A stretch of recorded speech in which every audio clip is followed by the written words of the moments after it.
Училиштата ги отворија своите врати. По 7 месеци основците се вратија во школските клупи.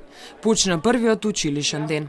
По посебни протоколи, со маски на лицето, со мирање температура на влез, дезинфекција на рацете. Едно позади друго учениците од пониските оделенија влегуваа во училна. Часовите се скратени, оделенијата поделени во 2 групи. И покрај тоа, учениците срекни што повторно ќе бидат со своите другарчиња. Кога ти е сега во школа, знаеш дека треба маски да се носат? Знам.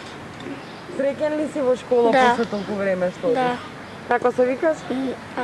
Драган. Колку деца сте кај тебе во оделение? 8.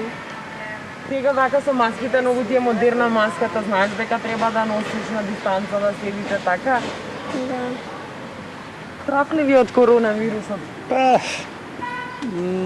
Не сум сигурен баш.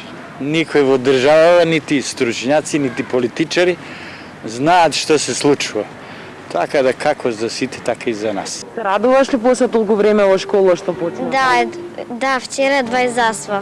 Оние од 1 до 4 оделение наставата започнаа онлайн, но покрај тоа наставниците им предаваа од училница. Денеска се одржа само час со класните раководители.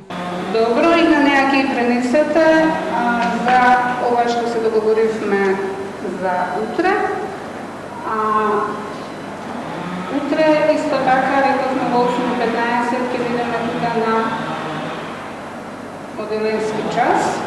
Директорката на основното училиште Вера Циривиритрена, Снежана Карас, вели дека денови ве атестирале и работеле на онлайн платформата. И денеска без проблем ги одржале часовите. Нашите наставници се спремни, веќе се одржани часовите, имавме овие денови пробни часови, тие ги одржаа часовите со своите ученици, со паралелките, воспоставивме добра конекција. Знаете, наставниците се секогаш спремни, многу брзо се прилагодуваат на промените. Останатите предавања ќе слушаат од дома.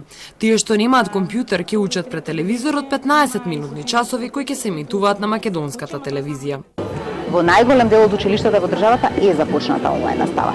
Во некои училишта се доопремуваат со интернет. Тоа е инфраструктурата за која што зборував преска дека градоначалниците кои што посветено работаа заедно со нас во овие 4 недели обезбедија техничка опрема, но сигурно сум дека и другите ќе се доопремат и ќе го обезбедат истото.